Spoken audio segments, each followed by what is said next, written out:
The Mexit and incidents in the run-up to the withdrawal of his brother Harry and his wife Meghan from the front row of the royals may have divided Prince William and Prince Harry permanently. The rift between William and Harry was sparked by an official email from Jason Nauf, the Cambridge's and Sussex's communications secretary, in October 2018. In this it was alleged that Meghan was harassing her employees. William had only heard of the allegations made by his private secretary, Simon Case. Then he picked up the phone to confront his brother, and fate took its course. The book Battle of the Brothers by historian Robert Lacey, who consults on The Crown, reveals what may have happened during the brothers' falling out. It is claimed the brothers got into a row over claims the Duchess of Sussex left one worker suffering from post-traumatic stress disorder due to the toxic environment. According to the book, William was incensed as he liked the staff who had been allegedly mistreated by Meghan on a personal level and saw them as colleagues to be cherished and for whom he was responsible. Lacey claims the second in line to the throne came to view Meghan as fundamentally hostile to the royal system, and may have planned from the outset to turn her back on the monarchy and settle in her native America. He was said to be appalled by the bullying claims, which had been compiled into a dossier. Among the claims in the 2018 document were allegations that Meghan had bullied two PA out of their jobs a year earlier. Meghan Markle has strongly denied claims that she bullied Jason Nauf and other staff of the British royal family, claiming instead that this is merely part of a smear campaign against her. According to Lacey, William phoned Harry and demanded an explanation, but the Duke of Sussex was so angry that his brother would believe the claims that he hung up the phone. William sought a face-to-face meeting with Harry, leading to a fierce and bitter showdown, the book claims. Prince William felt injured and betrayed by the rift that developed between him and his brother, according to Lacey's book. For Prince Charles's eldest son, the situation appeared to be increasingly a burden.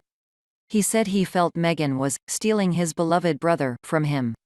He was also of the opinion that his sister-in-law did not understand how the royal system worked and that she was hostile towards the firm, planning to leave from the very beginning. Duchess Catherine, on the other hand, made a realistic assessment early on. She was apparently suspicious of Meghan from the start. It was during this conversation Harry was equally angered. His brother believed the accusations being fired at his wife, the book claimed. Insiders told Lacey that Harry also voiced his belief that someone in the royal circle was racist. Following the confrontation, William simply did not want her or Harry around anymore, the book claims. After sharing Kensington Palace with Harry for a decade, William ordered for the households to be separated, according to the book. Harry and Meghan moved to a new home in Windsor before eventually stepping back from their royal duties. Meghan Markle is set to take part in another exclusive interview on Sunday with U.S. radio show NPR Weekend. It will be the first time she's spoken since welcoming baby girl Lilibet. The interview is set to focus on Meghan's children's book The Bench, but many are worried it will worsen the royal rift. Meghan's new interview is set to take place on the eve of Prince William's 39th birthday. Royal commentator Richard Fitzwilliams said that there was controversy over the Sussexes' use of the Queen's intimate nickname Lilibet for their daughter very recently. He claimed the royal family will likely be hoping she doesn't raise contentious issues. Richard added that Meghan and Harry will need to avoid clashing with important dates in the royal calendar. Harry and William have called a truce for the unveiling of Diana's statue, as they constantly remind that Diana was the most important person in the world to them, so they must put on a brave face because she would expect them to do. The princes will leave Kensington Palace together, walk to the statue, then deliver their own speeches.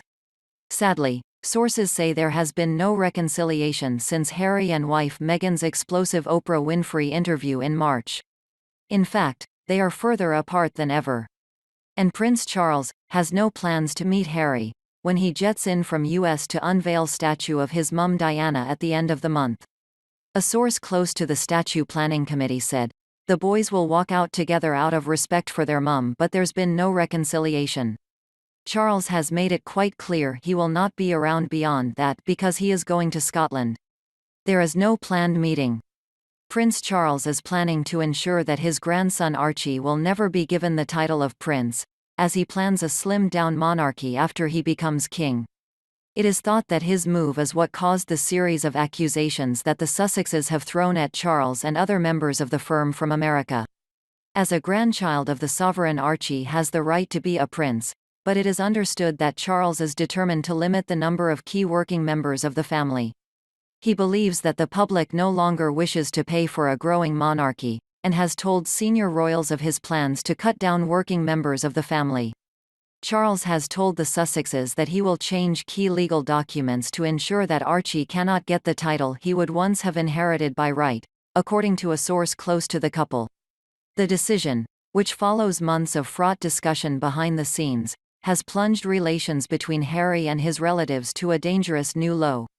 Prince Charles is in the history books as the longest-serving heir apparent to the British throne. He has been waiting over 68 years to become king. Prince Charles is set to be crowned King of England after the Queen can no longer serve because of health issues or otherwise.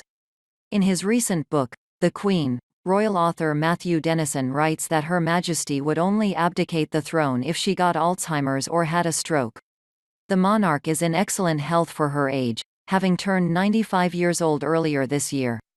Next year, she will mark 70 years of being on the throne, after being crowned queen in February 1952. She committed to a life of royal duty at the age of 25 years after the death of her father, George VI, and has become the longest reigning monarch in British history. Matthew Denison writes in his new biography that the Queen once told a cousin that only Alzheimer's or a stroke would force her to retire from her royal duties. It is a position which many royal experts have reiterated in recent years, with speculation around retirement on the Queen's 90th birthday in 2016 being shut down by many commentators who have said she would never abdicate. The Queen told former Archbishop of Canterbury George Carey that she would carry on to the end, following his retirement in 2003 from the most senior role in the Church of England. Queen Elizabeth has been photographed smiling as she attended the Royal Ascot races on Saturday the 19th of June. It is the first time the Queen has attended Royal Ascot since 2019. The 95-year-old monarch beamed in a mint green outfit, complete with a floral green dress and a matching blazer. She also wore a hat of the same color, which was embellished with a fascinator with pink and red roses on. Queen Elizabeth arrived for her first appearance at the event, which started on Tuesday the 15th of June.